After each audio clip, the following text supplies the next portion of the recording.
الحمد لله الذي بنعمته تتم الصالحات وبفضله تتنزل الخيرات والبركات وبتوفيقه تتحقق المقاصد والغايات. أشهد أن لا إله إلا الله وأشهد أن محمد رسول الله. اللهم صل وسلم على محمد وعلى آله وأصحابه ومن تبعهم بإحسان إلى يوم الدين.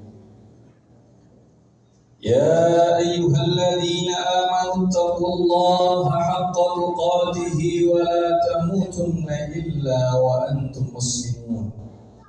يا أيها الناس اتقوا ربكم الذي خلقكم من نفس واحدة وخلق منها زوجها وبث منهما رجالا كثيرا ونساء واتقوا الله الذي تساءلون به والأرحام إن الله كان عليكم رقيبا.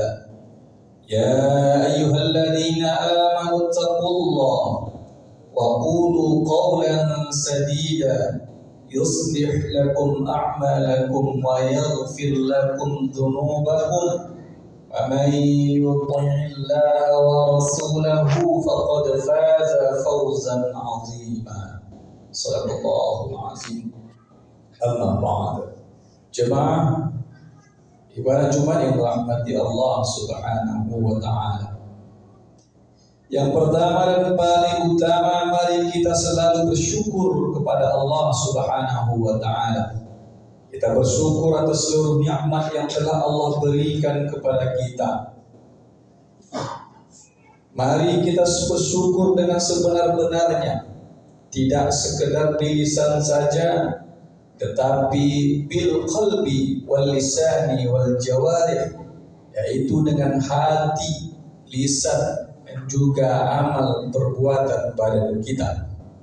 Kemudian salawat dan salam semoga senantiasa tercurah pada panutan kita Nabi besar Muhammad sallallahu alaihi wasallam. Tidak lupa melalui mimbar khutbah Jumat yang mulia ini, khatib mengingatkan diri khatib sendiri dan jemaah sekalian untuk senantiasa meningkatkan keimanan dan ketakwaan kepada Allah Subhanahu wa Ta'ala. Takwa adalah sebaik-baik bekal di dunia dan apalagi di akhirat nanti. Allah Subhanahu wa Ta'ala berfirman, A'udzu billahi minasyaitonir rajim, fatazawwadu fa inna khairaz zadi taqwa. Berbekallah, sesungguhnya sebaik-baik bekal adalah takwa. Judul khutbah kita dalam kesempatan yang singkat ini adalah ajal tak sepanjang angan-angan. Kaum muslimin rahimakumullah, manusia seringkali lalai dalam hidup ini. Setiap hari yang difikirkan kebanyakan hanya dunia. Dunia dan dunia. Pikirannya hanya dihabiskan untuk memikirkan dunia. Bagaimana bisa punya harta sebanyak-banyaknya, punya rumah megah, punya kendaraan mewah, punya jabatan ini dan itu dan seterusnya. Manusia selalu tidak puas dengan apa yang telah dia dapatkan di dunia ini. Angan-angannya selalu panjang sampai lupa kehidupan akhiratnya. Lupa bahwa setiap saat ajal bisa jadi mengintainya. Angan manusia bisa terus jauh ke depan, tetapi bisa jadi ajalnya tidak sepanjang itu. Kondisi inilah yang telah Rasulullah sallallahu alaihi wasallam sebutkan dalam beberapa hadisnya. Coba kita simak beberapa hadis berikut.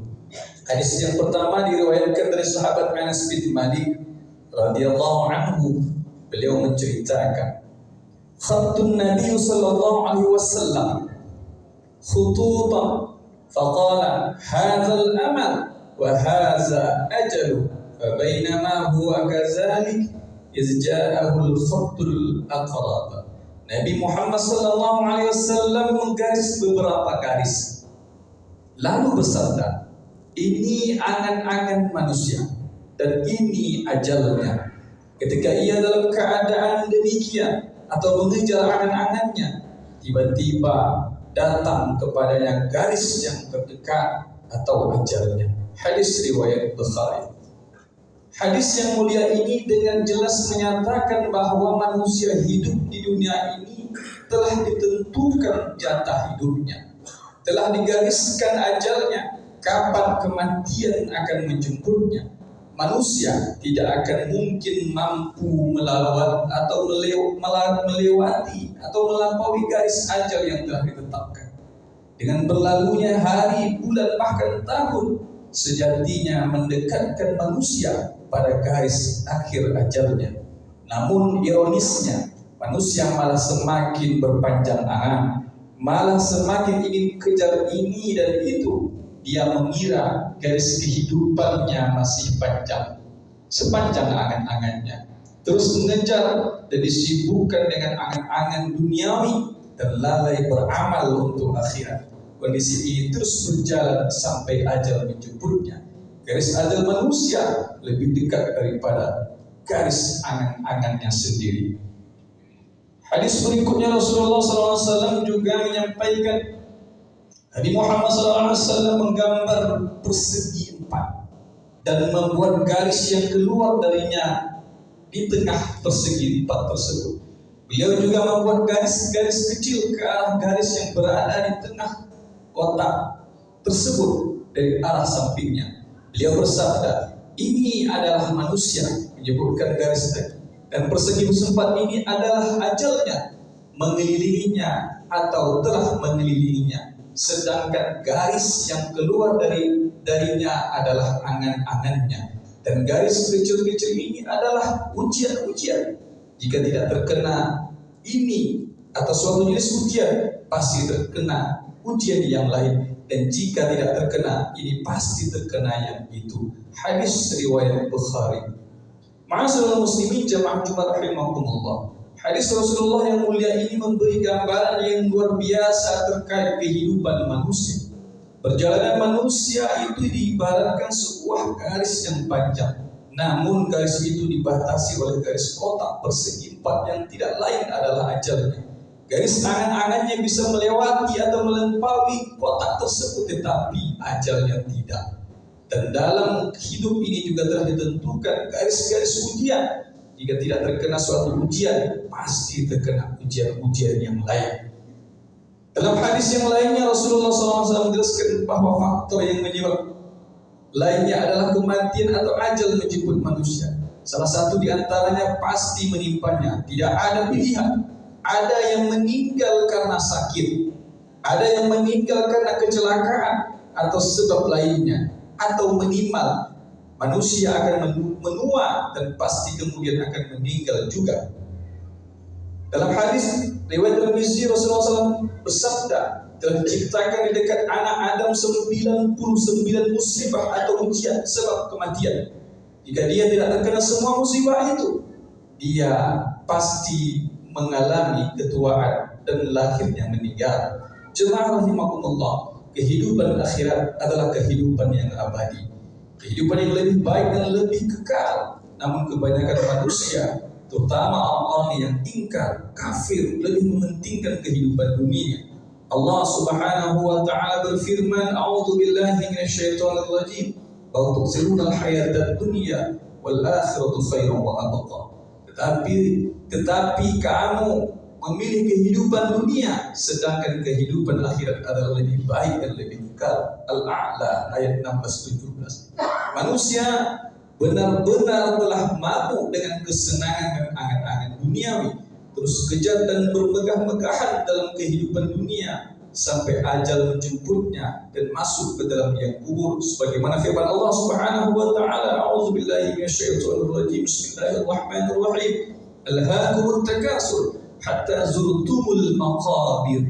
Bermegah-megahan telah melalaikan kamu sampai kamu masuk ke dalam kubur. Quran surat At-Takasur ayat 1 sampai 2. Manusia selalu tidak puas dalam kehidupan dunia ini. Jika dia telah mencapai sesuatu, pasti ingin yang lainnya. Tidak ada yang bisa memuaskan nafsunya kecuali ketika mulutnya sudah tertutup tanah. Ma'asyiral muslimin jamaah Jumat rahimakumullah. Lantas bagaimana sebaiknya kita bersikap sebagai orang-orang beriman kepada Allah Subhanahu wa taala?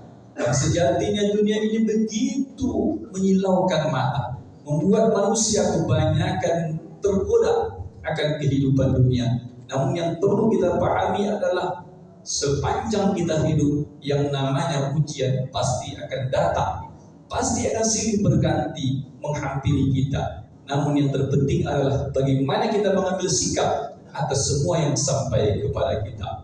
Yang paling penting kita tidak melewati momen-momen yang memberikan kita nilai tambah di hadapan Allah. Sebagaimana mungkin tak lama lagi kaum muslimin sebahagian yang dipanggil oleh Allah akan melaksanakan ibadah haji. Bagi kita yang belum mampu, masih ada diberikan kesempatan untuk melaksanakan kurban.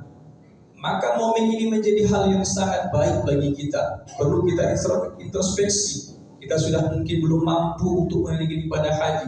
Kurban juga masih dilalaikan. Sementara ujian-ujian yang lain terus berdatangan. Ujiannya apa?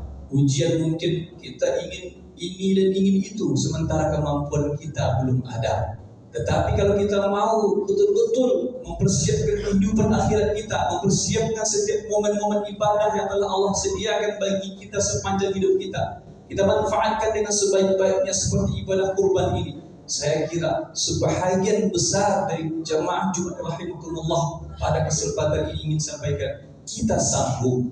Sebahagian besar yang ada melaksanakan Jumat hari ini, jika kita berniat sungguh-sungguh untuk melaksanakan kurban, sanggup insya Allah. Maka jangan sampai sebagaimana disebutkan oleh Rasulullah SAW tadi, ujiannya banyak silih berganti.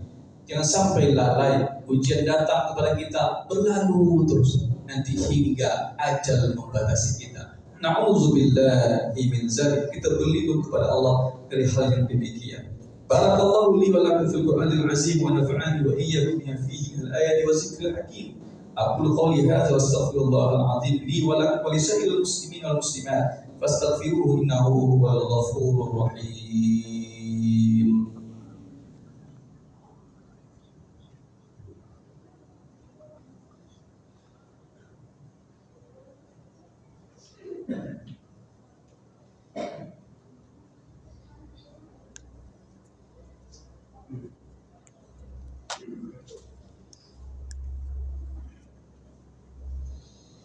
Alhamdulillah. Alhamdulillahillazi arsala rasulahu bil huda wa dinil haqq yuzhiruhu 'ala ad-dini kullihi wa kafa billahi shahida. Asyhadu an la ilaha illallah wa asyhadu anna Muhammadar Rasulullah.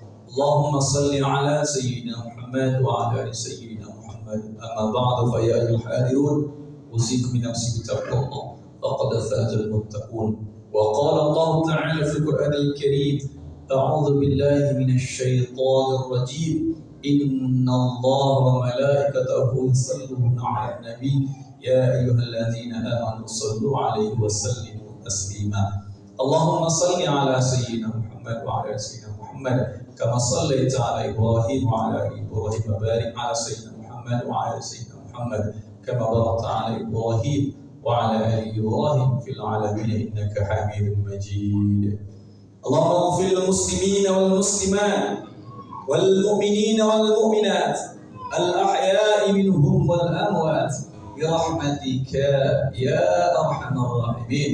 اللهم اغفر لنا ذنوبنا ولوالدينا وارحمهما كما ربيانا صغيرا. اللهم اغفر لنا ذنوبنا ولوالدينا وارحمهما كما ربيانا صغيرا. اللهم اغفر لنا ذنوبنا ولوالدينا وارحمهما كما ربيانا صغيرا. اللهم أعز الإسلام والمسلمين. اللهم انصر إخواننا المسلمين والمجاهدين في غزة فلسطين يا الله يا رب العالمين وفي أينما كان يا مجيب السائلين. ربنا ظلمنا أنفسنا وإن لم تغفر لنا وترحمنا لنكونن من الخاسرين. ربنا آتنا في الدنيا حسنة وفي الآخرة حسنة وقنا عذاب النار والحمد لله رب العالمين. Ibadallah, innallaha ya'murukum bil 'adli wal ihsani wa ita'i dzil qurba wa yanha 'anil fahsya'i wal munkari wal baghi ya'izzukum la'allakum tadhakkarun wa la dzikrullahi akbar. Aqimus shalah.